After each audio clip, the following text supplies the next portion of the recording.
Last week, Free League Publishing announced that they're opening pre-orders for the next book in their Alien the role-playing game.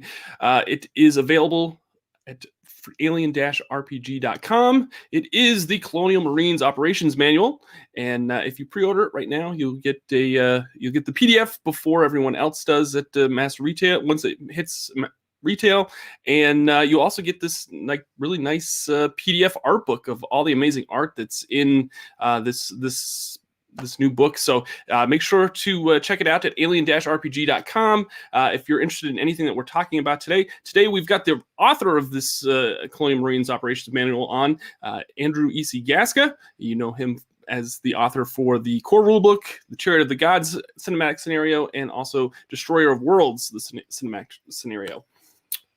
One other thing I will remind folks that if you are tuning in and you like this kind of content and you like the Alien RPG, please hit that like button down below, and also hit that subscribe button. That helps us grow as a show, and we love having everyone part of our YouTube community. And also let us know if you're excited for this Operations Manual and if you've pre-ordered it already. So we'd love to hear from you. Now, without further ado, let me bring on my co-host for this event, and that would be the one and only Dave Seamark from the Effect Podcast. Dave, thanks for coming back on and kind of co-chairing this event with me. Yeah, my pleasure, completely. Good evening, everybody from here in the UK. It's evening here. Good day over there in the US, and good whatever time of day it is to anybody else who's watching from somewhere else. Yeah, delighted to be on, Doug. It's always a great pleasure to come and chat with you and Drew, so thanks for the invite. I'm going to tell folks that if you haven't checked out the Effect Podcast, go check them out. What website are they supposed to go to, Dave? Yeah, so go to Effect Podcast, Effect with a K, effectpodcast.org for our magazine show, and effectap.org for our actual play channel, where we are currently playing our playtest of the original Destroyer of Worlds before it got slightly amended to the published version. So come along and have a listen to that unique scenario. Very good. So let's bring on the man of the hour that we want to chat with all about this new book expansion for the Alien, the role-playing game. Andrew E.C. Gaska, you know him as the IP consultant for Alien. He created the continuity and the Canon Bibles for the franchise. And he's been going right to town writing all these different modules and cinematic scenarios and books for Alien. Thanks for giving your time to come on, Andrew. Thanks for having me. I always love talking to you. It's that was said with sarcasm. That was said with sarcasm. Already off to a great start already, folks. Thank you so much. Drew, you know you're one of my best friends. I love having you on. I'll look behind the curtain real quick. Could you send me a link so I can put this on my Facebook right now so I can have people watch this that know me? I can. Yeah, sure. I can do that. Yeah. I'll just tell folks that if you know anybody else that would be interested in this podcast or this session, feel free to share that online. We'd love to have you do it. So Andrew, this was announced last week. You've been working on this for quite a while. Yes. This Colonial Marines Operations Manual. Yeah. I mean, I guess almost a year ago is when we started working on it.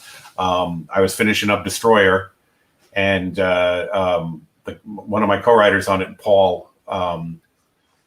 Dave, do you know Paul's last name or no? Because I keep forgetting it. I want to say it's Paul Elliott, but I think that's wrong. So I'm just going to say Paul. I think it is Elliott, yeah. Paul Elliott, yeah. Paul had started writing back in August the new rules for it. For Marine creation, and he had done some of the mission scenarios at that point. And we weren't able to work together on it because I was still working on Destroyer. And then I thought, okay, now we're going to bring this together, and I had to do a rewrite of Destroyer. Destroyer was originally very different than even the version that Dave is showing on the playtest now. That was changed because of COVID. But so I started working on. I still had to do so much more on Destroyer, and then I had to look at what Paul did and find a way to mesh it together. So there was some blending going on there at the end, there's a lot of good stuff in there. It's a lot of source book material, with new vehicles and weapons and stuff like that. And then there's new factions to deal with out on the frontier. There's a total of 7 missions, 6 little missions, and then the end game finale. So yeah, the book is going to be packed because once again I've overwritten like I always do. It's so they've announced that it's over 200 pages. It's a hardback book. It has some incredible art. I'm just going to throw up some of the art while we're talking here. I'm very, very excited about how this is going to add to the game itself. I know a lot of folks are really they really wanted more material to kind of create a campaign type of play for this game, just because it's been so much has been kind of pushed towards the cinematic play. So it's kind of nice to have a book that kind of focuses on the the campaign aspect of this system. I think I'd just like to say that everybody knows Martin Grip and his fabulous work. He's shown the artwork there. Just a shout out to Gustav Eklund and Jarek Kubicki, who've done a lot of the artwork there. They are equally talented and brilliant artists. Absolutely. And they've done a lot of work, not only on Alien, but on Coriolis and stuff before, certainly Gustav has. So I wanted to shout out for those guys. Yeah, who's the newest artist? Jarek. Jarek, yeah. Yeah. So I think, anyway, yeah. Yeah, I think you're right. Because when Thomas said to me, it's like, so we're thinking about adding this new artist. He did this 1 or 2 pieces as a sample. It's like, what do you think? I was like, yes. I was like, yes, add this guy. And it's like when he first said to me, we have to add a new artist. Like I felt my heart seize because I was like, we need Martin Grip. We need the quality we've had. We have the quality we have. Okay. It's like they're all really great guys, so it's really wonderful work. I will tell folks, if you have any questions for Drew, feel free to drop them in the chat. We'll be glad to bring them in and let everyone kind of ask the questions that they have. Mark actually has a really great question, and since you brought it up, Drew, you're going to have to expand on this. Mark says, can we hear how Destroyer changed because of COVID? It sounds like a good story. Yeah, it's an interesting story. So when Destroyer was conceived, it was about, and this was back in August of last year, and I had completed it for January 1st of this, this year. So long before the COVID fiasco happened, Destroyer was about a viral outbreak on a colony, and nobody knew who was infected and who wasn't. Oh no! So. What I hear is that maybe Drew is the person that we should blame for the situation that 2020 has become. Well, it's funny that this stuff keeps happening because when Destroyer first, when Chariot first came out, people were like, "Oh, he's talking about vaccinations and how they're bad." And I'm like, "I am." I wasn't. So it's very interesting. I keep accidentally tapping into these things, but It was about March, I think. Yeah, it was March, and I got a call from Thomas. He's like, "We need to talk. This needs to be written." I'm like, "Why?" And then he's like, "We really shouldn't be dealing with this right now." And at first, I got on my sci-fi author high horse, and I was like, "Sci-fi should always challenge our thoughts about what's going on now." And I really think that we need to take a stand. And he's like, I agree with you completely about all that stuff, except you don't. And this is a quote he said, and this put me back in my place and made me realize how right he was. You don't write a story about a man escaping a burning building the day after 9/11. You can do it later, but not the day after. Sure. And he humbled me completely with that, and I was like, oh my God, he's right. And honestly, that original idea, that's going to be used at some point, with the stuff. But the version of Destroyer we have now, I think, is a lot better than what that was. So even though with this mad scramble, I got 2 months to rewrite this thing, I think it worked out really well in the end. So there's your look behind the curtain. Very cool. Very cool. 42nd Street Matthew asks, can we hear a bit of preview on what the new factions will be in the Colonial Marines book? Nope. No. And that's our show, folks. Thanks so much for tuning in. Next. And honestly, I mean, a big part of that answer really is nope, because it'd be giving away too much secrets. But Okay. the factions in play are the governments that you expect them to be, but there are factions within those governments that are up to different things, and then there is an unknown element. I guess you could say a terrorist element that is involved as well. And then there is an even more unknown element, which is hinted at in Destroyer. The entire campaign of the Frontier War, which is what's in this operations manual, all spirals out of what happened in Destroyer. Destroyer was the opening shot of this war. So, ooh. Very good. See here, Brian asked, will Destroyer of Worlds be integrated in this campaign? Yes, 100%. Awesome. 100%. Yeah, it's like I said, everything starts with Destroyer. There's information, and I don't know spoilers, obviously, but there's information if your players want to go back to Ariakas, which is the planet in Destroyer. This is what's going on there. So that information's in there too. What I'm trying to do with the whole series is build a living, breathing universe that ages along with the releases. So one single year's release, like the first year everything was 2183. Okay, this year was supposed to be the Destroyer and the operations manual, but the operations manual was obviously pushed back a little bit. But those two are still 2184, and then the next two books will be 2185. And as each year we publish, we're gonna move ahead in the timeline, and there's ramifications for everything. So even though your players may not play Destroyer, you're playing the campaign. You're going to find out, oh yeah, this happened there. So it really happened. You know what I'm saying? It's like, this is what happened on that planet. It's messed up. You may have played that or not as different characters. You may, if your character survived, you may be using that character as your ongoing player, and then you're the shell-shocked guy that knows about what happened there. So it's not isolated events. It's all building a grander story. Very cool. Let's see here. Brian also asks, so will the 3 WC Royal Commandos UPP receive weapon options? The UPP, yes. With the 3 World Empire, there's only 1 or 2 new items for them in it because they are not a major player in this particular campaign. But their standard weapons are defined. There's more information about them in there, but they are definitely not the focus of this book. It's definitely the UA and the UPP.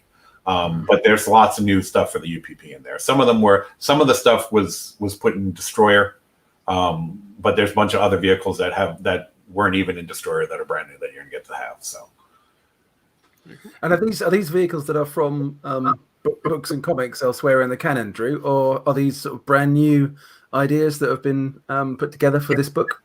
Well, for the UPP, there wasn't anything really. Yeah.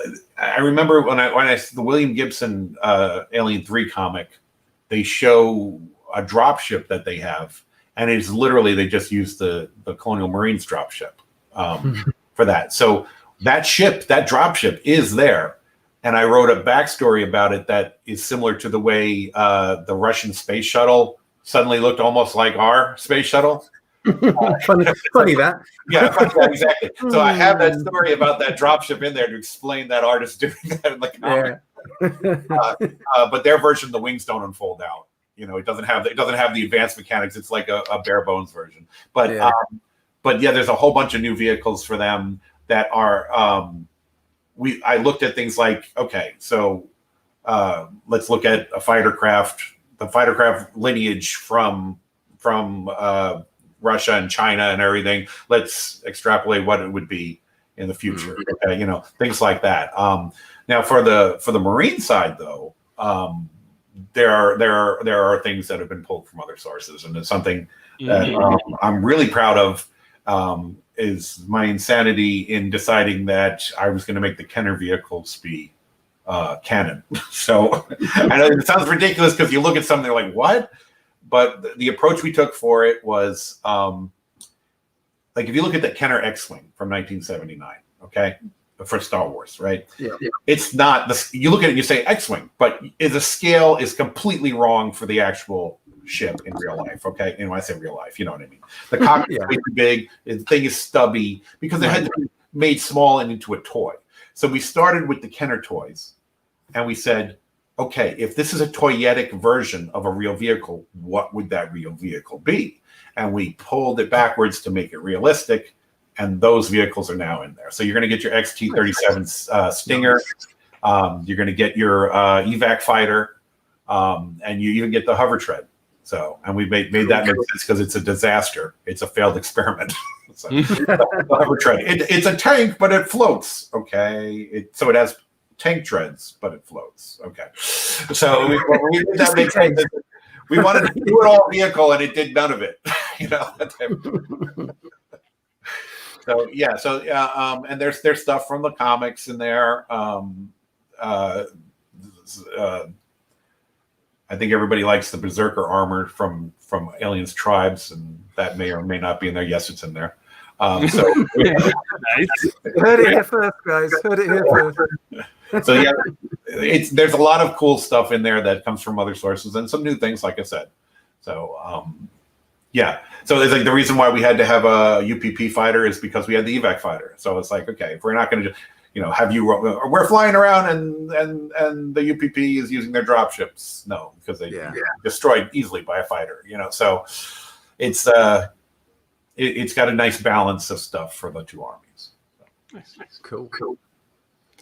Liam asks, love your work, guys. Thank you so much. Thank you. Will the missions be on Roll20? Thanks. That's more of a question for Thomas. I think I'll probably ask that during the Free League update later this month. So stay tuned for that. I know that's kind of an area that they're trying to push towards. Right. I could only assume so. Yeah. Yeah. It might not be available right on release, but I know that they're pushing towards that. Especially now with everything that's going on here in the world. Well, this is a good question from Brian. Let me see let's see here. He says, or Dan says, are there any new critters in the book for our Xeno Stompers to smash? No, we decided we were going to take the aliens out. We're not going to have anything but people in it from now on. Just people. Just yes, there's new critters. We've got enough aliens. Don't need any more. We've already covered those yet. We don't need them. Someone said alien. I thought they said illegal alien. No. So it wouldn't be a good chat without a quote from Aliens, though, would it? So I have a quote in there. No. Yeah. There's new creatures. In fact, without giving anything away, there's something that's hinted at in the first two films. In fact, all the films in the first three films, that has never seen a fulfillment that gets a fulfillment in this campaign book. I cannot give you any more than that. That's the ultimate piece. But people will be like, "Oh, that makes perfect sense. Why didn't they do that?" So, yeah. There's new creatures, and there's stuff that ties into the films that wasn't shown. Right. Cool. Interesting. Mark says, can you talk about the process when you want to expand the canon with a new vehicle? Does someone at Disney have to approve it? And if so, how long does that take? That's a great question, Mark. Thank you. So what happens is that I write the book. Obviously I talk to Thomas. I'm like, hey, I want to do this, blah, blah, blah, blah, blah. We go back and forth and stuff. I write the book, and then when it's all written, it goes to Disney. And Disney looks at it all, but Disney won't look at it all unless there is a reference sheet with it. So basically, I have to prepare a document after every book that says, I took this from here. It originally appeared in this source, and I extrapolated it to be this now. This was originally this, and if you're building things off of things that already exist, it's much easier to get it approved. Because they're like, you're not changing things, are you? These things exist already, and you've just brought them into the new fold. And they're happier with that stuff. It's easy. It's something I learned when I was doing the franchise consultation.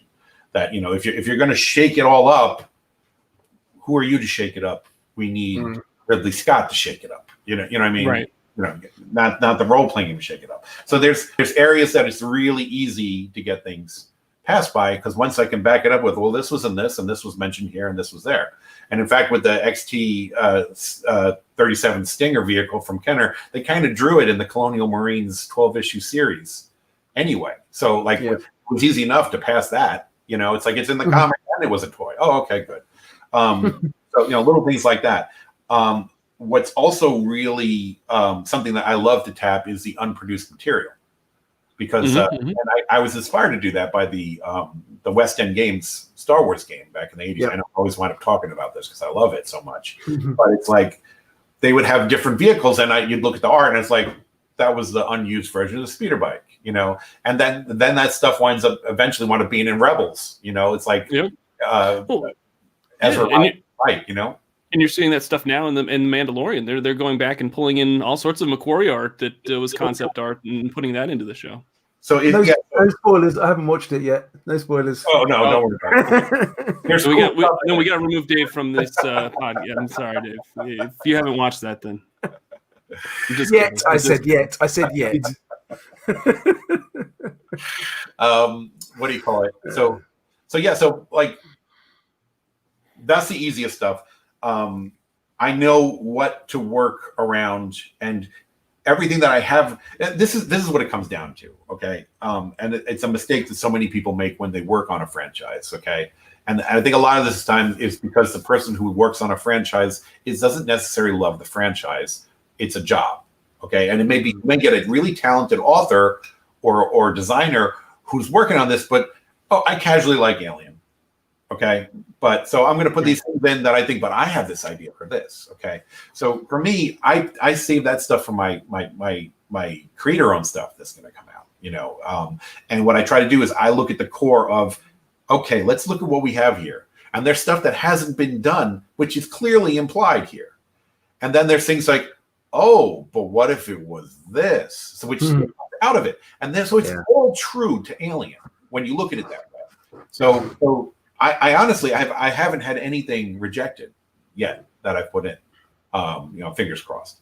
But in each of the books, there were some things that are like, wait a minute, what's the deal with this? And the minute I gave them a reference information on it, they're like, oh, okay. So it just don't reinvent the wheels when it comes down to. If Pokemon shows up, it's going to get rejected. So here's I have a question for you, Drew, and this was just announced, I think just a few Monday, that Marvel is of course Marvel got the Alien comic from Dark Horse back earlier this year, and they're going to be issuing Alien #1 in March. Have you been consulted at all on that on where they're going with the new comic? I can either confirm or deny these allegations. All right. I'm not gonna. I didn't know if you could say it or not. I was just kind of curious as an Alien fan. I'll just tell you right now, if I did, I couldn't say it, and if I didn't, I would still not be able to say it. So neither confirm nor deny. Yeah. This is not one of those cases where someone's answered the question without answering the question. It literally I have not answered the question. I was excited to see that we were getting new Alien.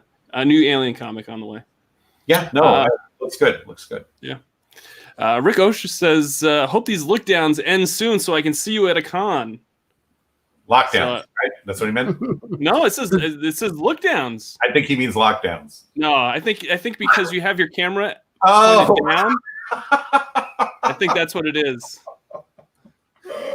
You're going to set a trend. I'm going to start doing that. I think we all have to start doing that. Sadly, it shows the bald patch at the back of my head if I do that. So yeah, I've noticed it. I'm not going to give you guys the satisfaction, but yeah, I've noticed it's done that a few times with myself. So I've got my head movements down pat to try not to show it too much. But if I go too far down, that's it.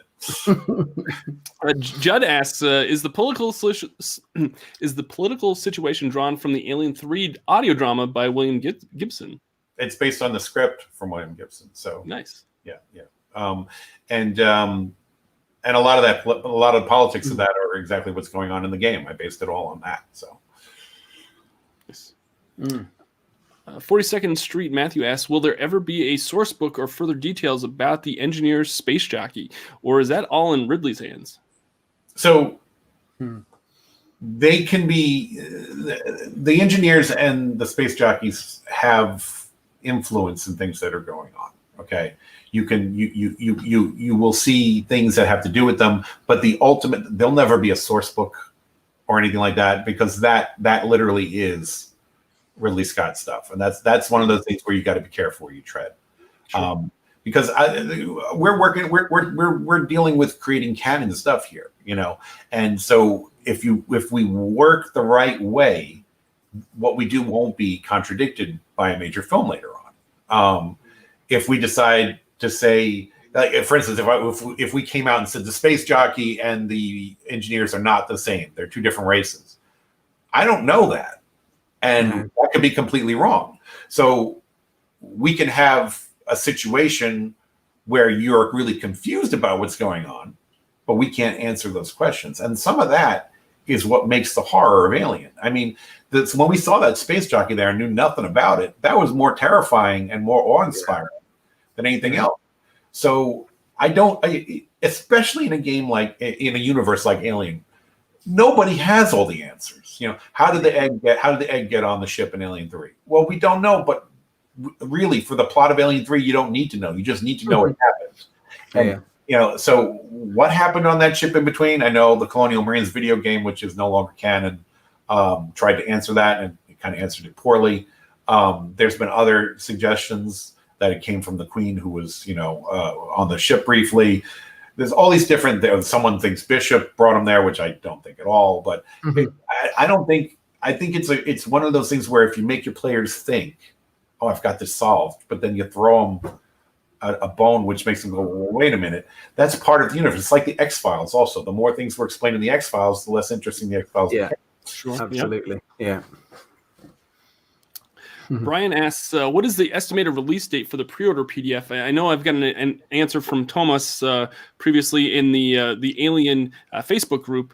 So if you're not a member of the Alien RPG Facebook group, you should definitely go check that out, because it's a great community, and there's a lot of folks that really love just kind of homebrewing stuff, just asking for advice and all this and that. Thomas has said that the estimated release date they're aiming for is around the end of January. The book is supposed to release, I think, in March. I don't know if they have a specific time in March, but that would probably be if it is all ready to go for the printers, and it's going to be printed by March. I would think that the PDF the end of January sounds like a pretty doable time frame. So I know that's what they're aiming for. Whether or not they get to it, we'll see. Yeah, and you got to also understand, and that's something that people don't realize. It's like, if this was a creator-owned project, it'd be a lot different. But on each step of the phase, it has to get approval from Disney. So I wrote everything, that gets approval. Then they lay out the whole book, and it has to get approved again. So it's all that stuff. Usually, you're going to see the PDF probably a couple of months before the release of the final book, because it's once you get that final approval, then now we can go to print, and now we can also release the PDF. So. Right. The question I was going to ask, the rules are looking at expanding the player character generation. Is there anything you can tell us about that, Drew? Are there going to be things like life paths and that kind of thing in there? Like Paul created all that stuff, and what it's basically. You start with the Marine that you have from the core book, okay? Yep. But then there are there's fields of specialties that you can go into that broaden this, so it's not everybody's the same template of a Marine, okay? So it's different schools that give you different skills, different years you spent in the service. There's for things that could have happened to you on this year, which would cause you to gain or minus something. So it fleshes out what it means to be a Marine. So instead of just being all Marines are this, now you have options. So, but it just does that for the Marines. Originally, I had wanted to do something like have a journalist in there as well and things like that. But we realized once again it was becoming too bloated. This needed to specifically be about the Colonial Marines, and we can do other stuff like that moving forward. And there's nothing to stop a player generating a character with a different archetype and playing them as a journalist in a Marine campaign. Yeah. So obviously it's all compatible. Yeah. Cool. Sounds good. Nick asks, will there be an expansion on the force structure of the USCMC in the UPP? Will the book provide insights into special operations elements of these armies? All that is in the Colonial Marine book for sure. All that is in there. All that is happening. Yeah. The special organizations that were mentioned, like the Space Operating Forces for the UPP. There's more detailed information about them in there. The same thing with the Ministry of Security, Space Security, MSS, and various other factions within the factions. So yeah, so that stuff is hold on. And there's a whole chapter on the structure of the Colonial Marine Corps. So. Yeah, there's another question I was going to ask, which Go ahead. I think one of the guys in the chat here is also mentioning something similar. Will there be other rules in this for playing an android soldier? And then one of the questions from Rick is about Hammer's backstory in Destroyer of Worlds. Is he's a grown soldier? Are there rules for that in the new expansion? Yes, there are. Cool. What Hammer was first introduced in the novelizations of the Earth War comics.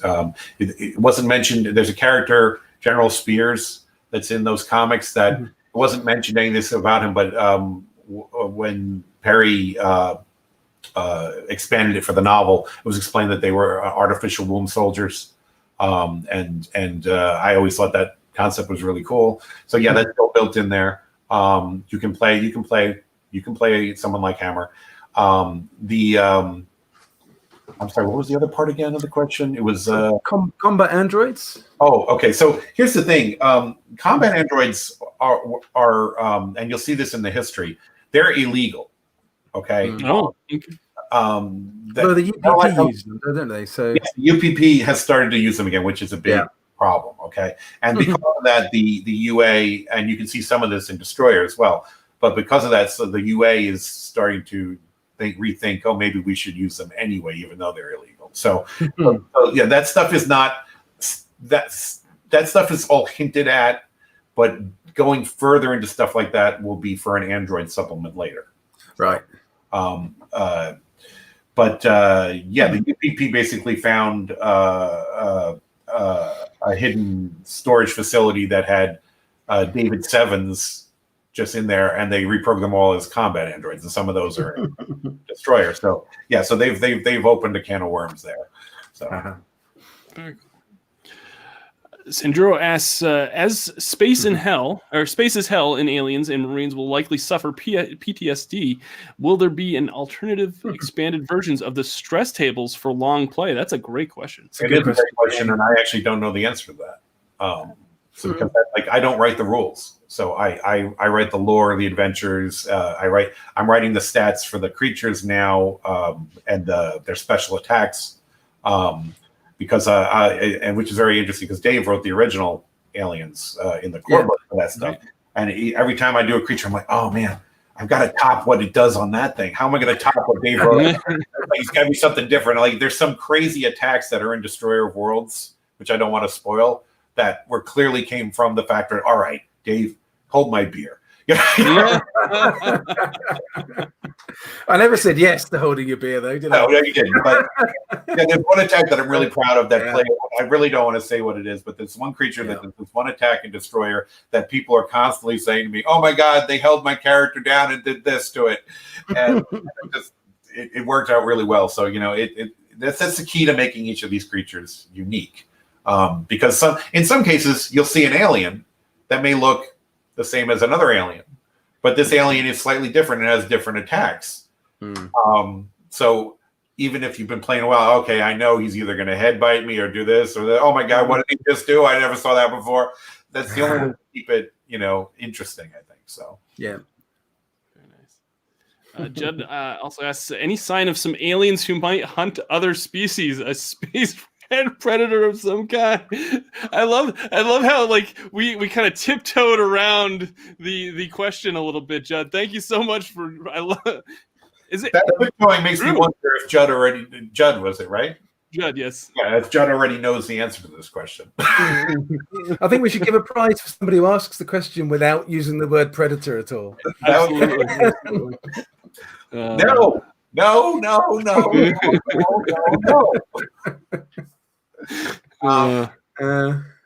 Yeah. Well, Lilith asks, will there be options for base building? I think it would be fun to get attached to a facility with your Marines and have to defend it against hostile entities. That's a big aspect of a lot of Free League and Year Zero games is the whole like fortress, stronghold, base arc kind of mechanic. And I don't, we don't really see that with this game.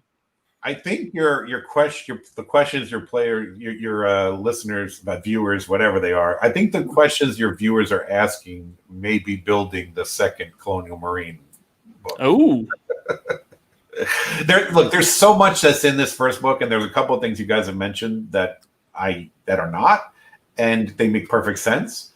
But our whole goal here is to touch on each of the three types of play. There's the Marines, which is warfare.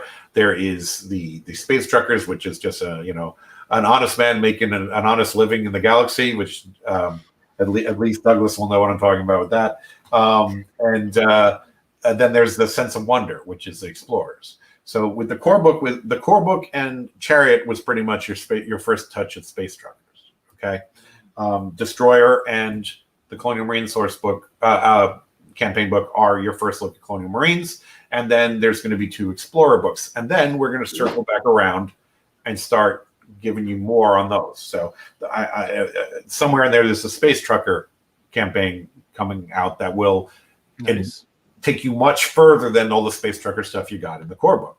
So, we're showing the biggest problem that people see for Alien, which is proving not to be a problem, and I'm glad for that, is they see it as, this is just a one-note game. I'm going to play this and be bored with it because I know the Alien and blah, blah, blah, blah, blah. And these special attacks that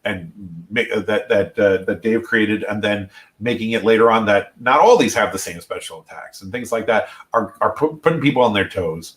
But by showing them, hey, you guys can do all these things you've seen, all these things, and all these things that you didn't even think about, which are clearly part of the franchise already. So we're broadening your horizons before we detail all those horizons. If that makes sense. Excellent. Long answer, like usual. No, it's good. It's good. Mark asked a good question. Does the book include new rules for ship-to-ship combat? Again, I don't know. I know I put a whole bunch of new ships in there, so I don't know. Like when I wrote the ships for the core book, I didn't know the way the ship rules were going to work it or anything. I just created them and I gave information about relative strength and speed to this other ship and blah, blah, blah, blah, blah. And they worked all that out. So I don't know if there's new combat rules in there. I cannot answer that question. You should ask Thomas that. Yeah, I didn't see it in the announcement. I just saw vehicle and weapons, vehicle and weapons section. I did not see anything on space to ship-to-ship combat. Waveman Mav says, was there a release date mentioned? I know they're aiming for March of next year of 2021. So I don't think they've put an exact date, just that time frame. Of course, things can change, of course, with printers and all that. So I think the aim is for March. For safe, I've just been telling everybody spring. So spring, yeah. So Joshua asks, so just popping in here now, is the Marine book going to fix the Damage versus Xenos issue from the core game? Because core makes them way too tanky to run an Aliens movie style game. No. I mean, the game is designed so that the alien is super deadly. Yeah, exactly. It's and this is something I had to, when I wrote Destroyer the second time, the aliens that were in it, I had 4 times the amount of aliens in locations. It'd be like you walk into this room and there's 8 aliens, and Thomas was like, no, there's 1 alien, and I'm like, but why in aliens? And he's like, look at the statistics. I was like, never mind, because you'll never make it out of there. So I literally, I think at one point I had in one location on one map there were 125 aliens. And in the end, there's 20-something aliens, and it's as brutal as I had thought it would be with 125. So I don't know if they're going to change, not change, but do some kind of expansion, which is more of a wargaming look at it. But I believe that's not being happened. There are new alien, but not aliens. But not necessarily the alien. But there are more alien adversaries in the new books that have a variety of different stat ranges that make sense in this universe. So you encounter the alien, you're still screwed. But if you encounter this alien, maybe not so much, and maybe you could do what you're talking about. So it's just that at the core of the game, it's not aliens, it's alien. Right. Yeah, and I think there's a difference as well between recreating the feel of Aliens, which is very much an action movie, lots of guns firing, and what I think is good in the game, which is making the players think a bit tactically. Even if you are a bunch of Marines, if you think tactically, you can take an alien or two down pretty easily. But if they get the jump on you, then you're in trouble. Right. So I think that's a really good strength of the game. Agreed. Mark asks, is it harder to write an adventure that conveys a sense of wonder / exploration? No, I don't think so. I think that when we say wonder, looking at the space jockey in the first movie, that's the sense of wonder. Finding in Prometheus, finding the cave with the head and oh my God, there's atmosphere in here and da da da. All those things are wonder. The city in Covenant is wonder. It's like, what is this? Why does this exist here?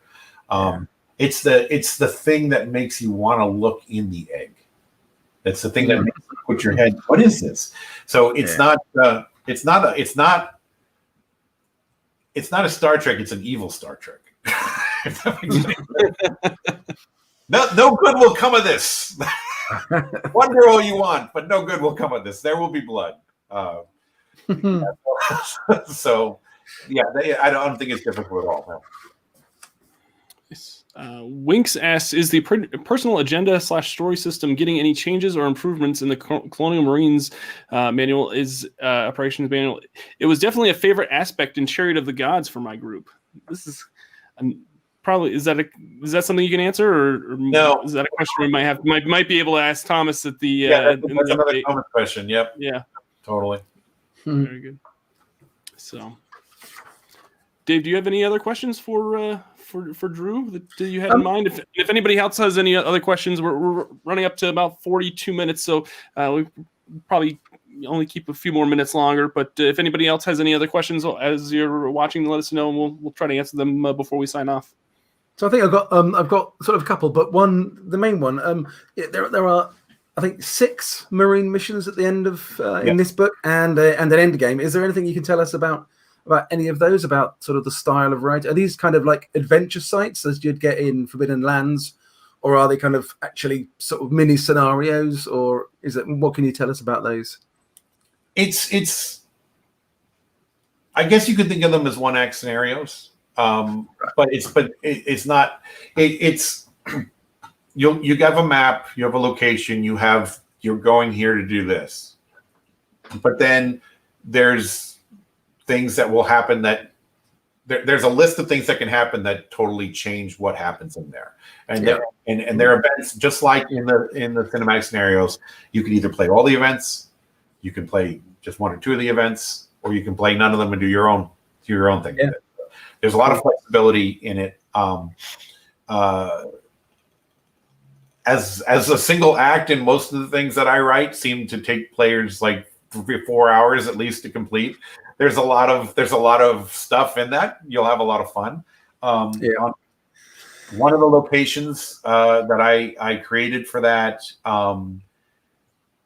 has so much spin-off material. I realized that I probably could have done a source book all on that one planet. Okay. But we're not doing that. So there's so many options there for the players for the GM to be like, oh, we need to go back to that world and do this instead, or do that. Mm-hmm. Or I'm just going to create a whole campaign that has nothing to do with Colonial Marines on that world.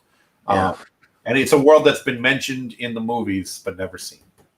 And the only thing I'll say is, no, it's not Earth. That's it. Mm-hmm. And presumably these are basically give a range of scenarios, games that people can play into their campaign however they see fit. Yes, so they can just play it as they like. Even with the missions, excuse me, you don't have to play them in a particular order. No, there are clues in them that might lead you to the location of the next one or a different one.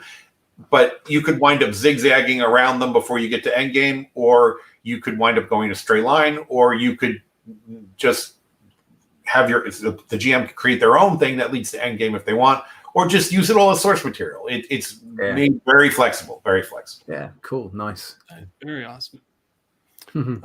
Judd asks, is there any discussion of the Marines pivoting as aliens become common knowledge and creating a special ops unit to combat them specifically? So when I wrote this, there's something on the map that's not supposed to be there. Okay. Okay. There's a planet on the map that, not the name of the planet, but it wound up in the wrong territory. Okay. And I wrote a little thing explaining why this would be there, because I realized it really bothered me that was there. Okay. I don't want to go into too much detail about this, but so I started writing, well, this is why that's there. Of course it makes sense to be in that location, just covering my butt on something that nobody's even noticed. And I started describing what's on that planet, and I started describing the base on that planet, and then I just started describing what else is on that planet and why that has to stay there and all this stuff. And I'd written thousands of words and realized none of this has anything to do with the campaign. And so I told Thomas about it, and I was like, I'm thinking maybe this needs to be pulled as its own Marine adventure. Oh. Okay. And it has something to do with what was just said with this question. That's what prompted all this. Right. Cool. I thought we would do that and have it come out with the Marine book, but it doesn't fit the pattern of what we're doing. It's Sure. cinematic campaign. Okay. So so when we get back to Marines, that will sort of be a byproduct of what happens moving forward. So long story, yes. Short story, no, but. Yeah. Very cool. Cool. Waveman Mav says, my group prefers campaign play to cinematic play. Since the game is so deadly, will campaign play be feasible for the Marine characters? We want to live!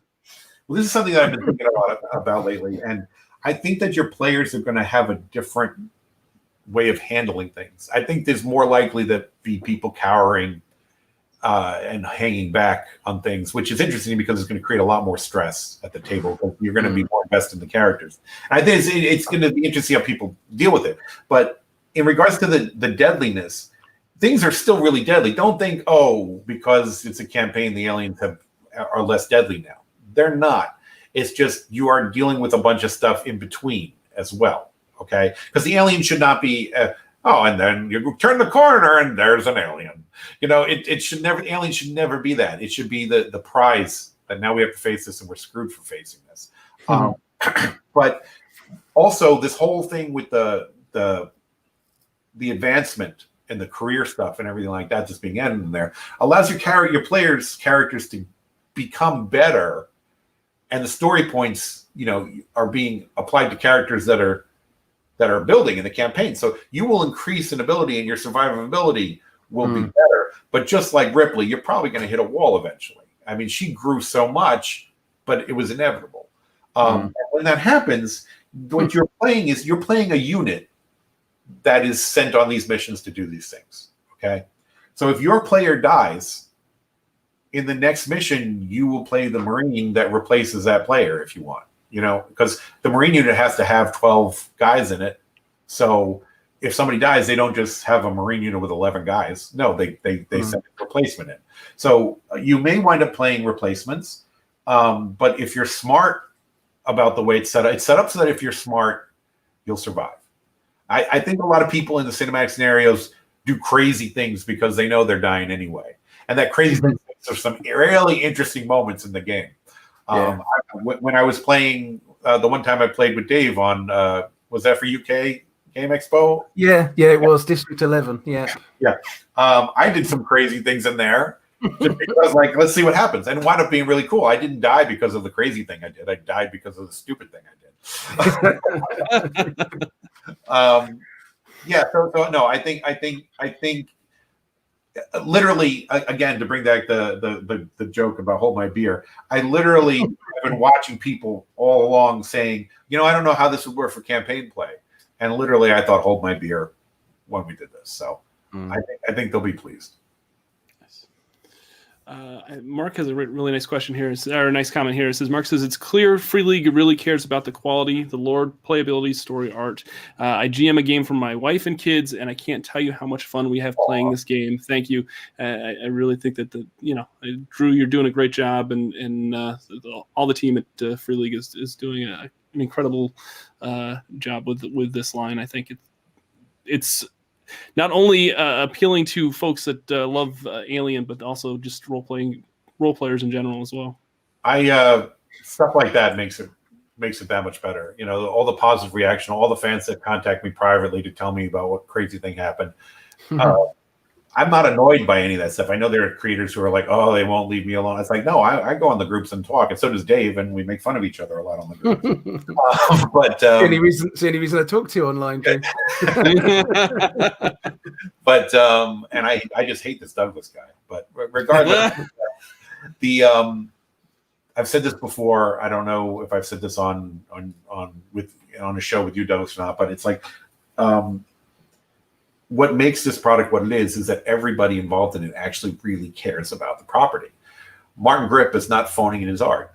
The graphic design area is not just pulling a template from something. It's like clearly a lot of care and thought of this universe went into this whole project.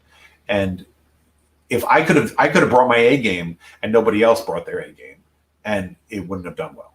So it's not just one of us; it's all of us. So, it's a great team. APS, any plans to explore the cults that have sprung up at that worship the alien, like the Church of the Immaculate Conception? So this time I will answer the question without answering the question. All right. I can either confirm or deny these allegations. All right. Very good. Oscar asks, Oscar had an earlier question. I must have missed it earlier. Will there be any campaign one-shot except for where we play as the alien? Drew, can you make that happen? I can answer that question because I've had this conversation with Thomas and others, and the answer is no. Yes, and I can tell you why. No. Because I originally wanted to explore that because my original thought was, okay, you're playing this player, and in fact, the abominations came out of my idea for this. Okay, because I was like, you're playing this player, and your player dies really easily in this game. You're playing his character. His character dies really easily in this game. So when you die, what if you start playing that chest burster instead? What if you start hunting the player? So eventually it's like all the players are on one side of the table, but in the end, all the players that died are on the GM side of the table. I thought it'd be a really fun twist, right? And that's why the abomination came about when you're playing something that's becoming a creature. But even then, at some point, it's taken away. And the reason why that I'm aware of is that Steve Zerlin over at Fox, before Disney, the merger was complete, said if you get to play the alien, the mystique of the alien is taken away. Sure. That makes sense. It's no longer alien. And I was like, that makes perfect sense. It trivializes it. Something that I feel that a lot of the crossovers do is just it makes it this thing instead of being, what is that? And that's what you get from the first Alien movie. What is that? What is that? What is it? Why is it doing that? Why is it standing that way? Why does it look like it thinks it's being crucified? I don't understand why it has its head between its knees. Everything is like, why? And that's what the alien should always be. This mysterious thing that you can't comprehend.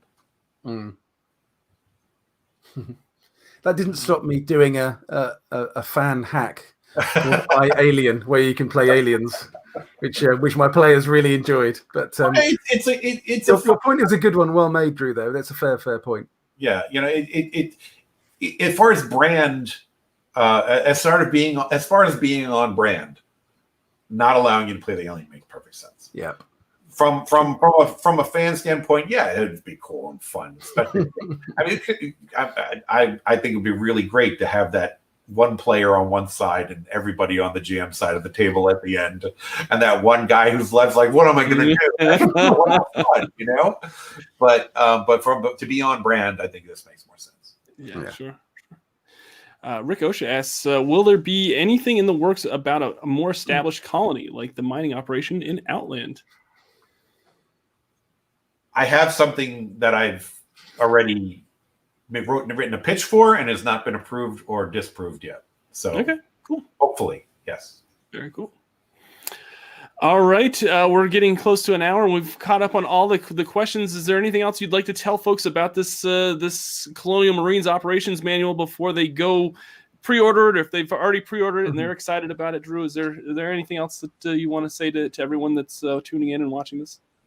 Just that there's an expansive history section, which seems to never come up in any of the questions so far yet. And I think people are going to be really excited when they read it, because all the events that have been mentioned in books like the Colonial Marine Technical Manual are in there and fleshed out. Proper dates are given to things. And if the way I approached it was that you look at it like real history. Like I did a whole bunch of historical research before I looked at it. Now, the history I looked at is over, the past 200 years of our history, and I looked at things and you see certain things keep happening. Like when an empire falls, this is why, that type of thing. There's always a politician in something or a senator in something that does this, and this always happens. And I applied that to the future history. And so there's a lot of conflicts in there that you're going to be like, oh my God, a victory led to that.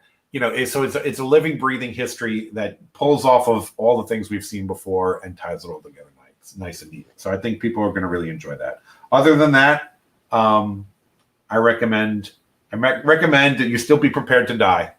But be a little more careful this time. Cool.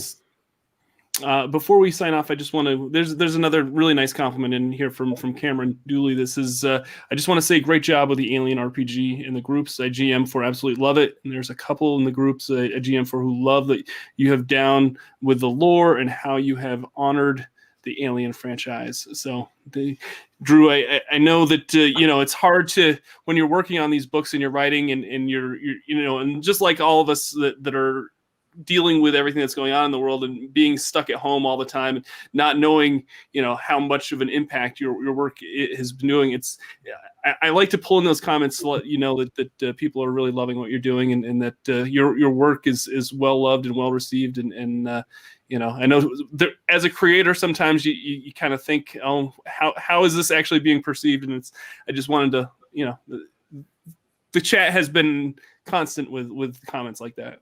I again, that makes it all worth it because I started off as a fan, and I've been a fan for a long time, and since I was 12. So I have loved this thing.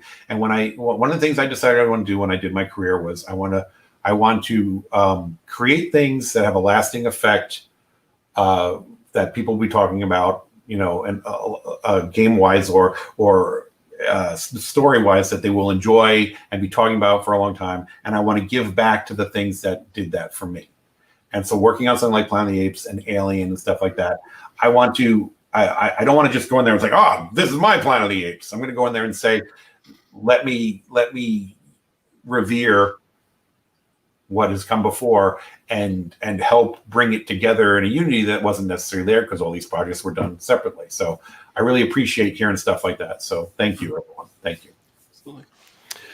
Well, we'll have to have you back on again. I know that Free League has a whole bunch of material planned, for many more releases to come here in the next months and years down the road. So the next time that they make another announcement, we'll have to have you on, or we'll just have to have you on just in general again.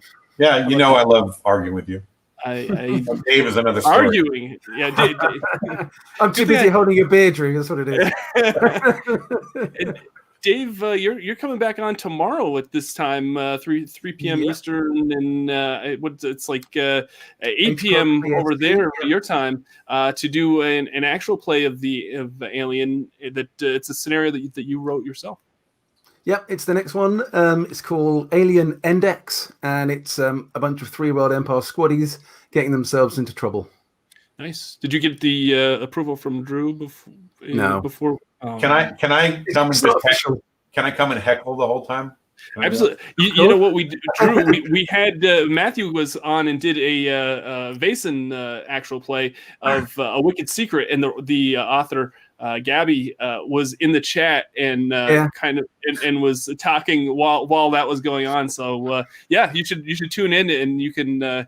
You can give your own commentary during the actual play. See, not canon, not canon, not canon. I wouldn't have wrote it this way. Well, it's not official, so it's not canon. I like to give Dave crap about canon. That's all. Yeah. Well, I did want to use Hadley's Hope, which I think caused you trouble back in the day. So yeah, fair enough. It all worked out. Fair enough. It did. It all worked out really well. Yeah. Yeah, but yeah, that's 8 o'clock tomorrow, BST. So come along, have a watch. We look forward to seeing some people get themselves killed. It's a cinematic, so people are going to die. Well, yeah, I'm really looking forward to it, and we've got a great cast for that. So make sure to tune in. And if you haven't, like I said, if you haven't hit that subscribe button, please hit that subscribe button. And if you hit that little bell notification, it will notify you every single time we go live or upload new content. And we really appreciate that. We really appreciate the YouTube community that we formed this year on this channel, and hopefully others will we're going to hit 3,600 subscribers by the end of the year, which will be awesome. So all right, that's going to do it for this session. I want to thank everybody for tuning in. Thank you for all the questions. Thank you to my co-host Dave, and of course the man of the hour, Andrew E.C. Gaska. We'll see you all next week, we'll see you tomorrow and also next week as well. So we got plenty more content headed your way, so stay tuned.